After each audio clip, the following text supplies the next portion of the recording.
V tem videu bomo pokazali, kako lahko z ukazom Prosto modeliranje teles prosto modelirate že definirana 3D telesa.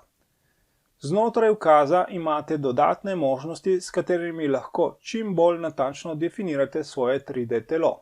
Prvi ukaz izvlecite zunanjo ploskev, preprosto razširi ali pomanjša posamezne strani elementa. Drugi ukaz, kot so poligon, krivulja, pravokotnik, krog ali mnogokotnik, delujejo na podoben način. Če vklopite možnost Vedno dodaj telo, to pomeni, da je vsako novo telo vedno dodano vašemu obstoječemu 3D telesu.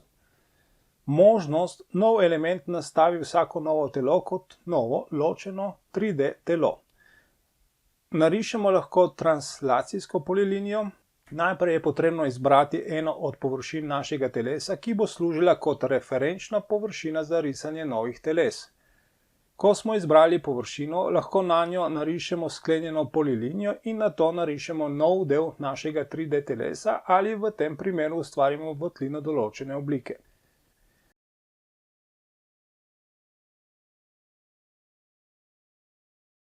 Če izberemo možnost Nov element, vidimo, da je novo telo obarvano v drugo barvo, kar pomeni, da ni sestavni del našega 3D telesa, ampak je obstoječe 3D telo v tem primeru služilo kot dobra referenca za risanje novega elementa.